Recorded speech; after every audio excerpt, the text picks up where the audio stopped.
Assalamualaikum warahmatullahi wabarakatuh. Halo anak-anak semua. Hari ini kita akan belajar tema 8, subtema 3, pembelajaran ketiga dengan muatan IPS dan PPKN. Sebelum mulai belajar, kita berdoa terlebih dahulu ya. Berdoa dimulai.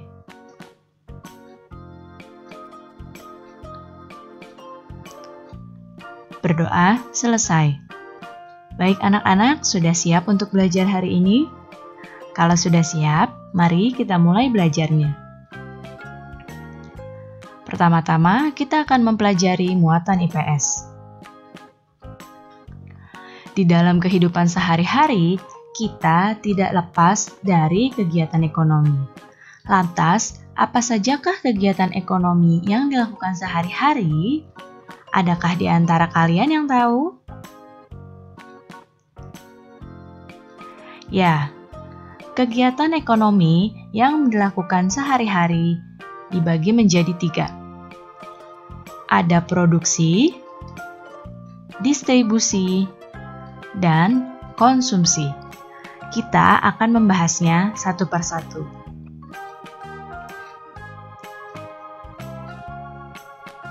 Yang pertama adalah kegiatan produksi. Produksi adalah kegiatan mengolah bahan mentah menjadi bahan setengah jadi atau barang jadi. Orang yang melakukan kegiatan produksi disebut dengan produsen. Contoh kegiatan produksi adalah petani yang memproduksi beras. Seperti pada gambar ini ya. Adanya proses produksi menyebabkan produsen memperoleh keuntungan. Keuntungan tersebut digunakan untuk menjaga kelangsungan usaha dan memenuhi kebutuhan hidup.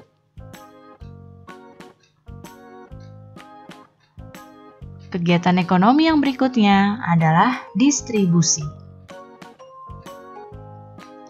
Distribusi adalah kegiatan menyalurkan hasil produksi, baik itu berupa barang maupun jasa, kepada konsumen. Orang yang melakukan kegiatan distribusi disebut dengan distributor. Contoh kegiatan distribusi seperti pada gambar, yaitu penjualan barang oleh para pedagang. Tujuan distribusi adalah agar hasil produksi dapat segera sampai kepada konsumen dengan cepat dan tepat, sehingga kebutuhan konsumen pun dapat segera terpenuhi.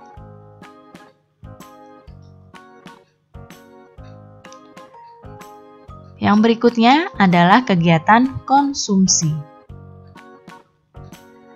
Konsumsi adalah kegiatan memanfaatkan dan menggunakan hasil produksi, baik berupa barang maupun jasa, untuk memenuhi kebutuhan hidup. Orang yang melakukan kegiatan konsumsi disebut dengan konsumen. Contoh kegiatan konsumsi seperti pada gambar ya, yaitu memakan nasi yang sudah matang. Untuk mengkonsumsi barang atau jasa, masyarakat perlu mengeluarkan pengorbanan tertentu. Nah, pengorbanannya dapat berupa uang atau waktu.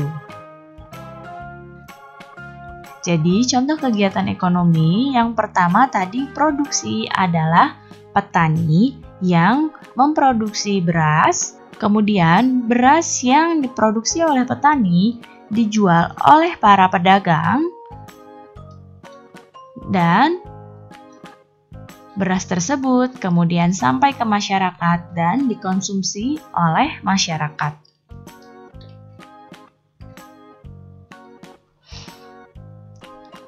Berbagai jenis usaha atau kegiatan ekonomi dilakukan manusia untuk memenuhi kebutuhan hidupnya. Setiap jenis usaha atau pekerjaan itu baik, asal tidak merugikan orang lain. Jadi tidak ada alasan ya untuk saling menghina pekerjaan yang satu dengan yang lain. Nah, sekarang kita akan mempelajari muatan PPKN. Berikut ini adalah faktor-faktor yang mempengaruhi keberagaman kegiatan ekonomi di masyarakat.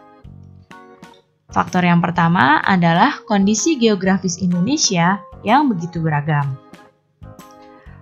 Faktor yang kedua adalah penyebaran sumber daya alam yang tidak merata. Dan faktor yang ketiga adalah kebutuhan masyarakat dalam kehidupan sehari-hari.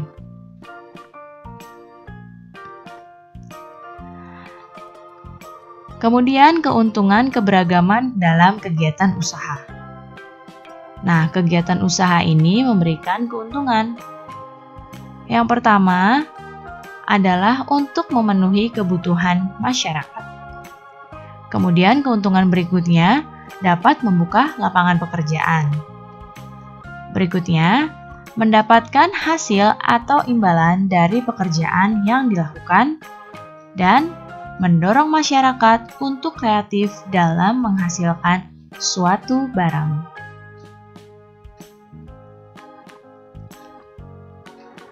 Keberagaman karena berbagai jenis usaha hendaknya kita hormati ya.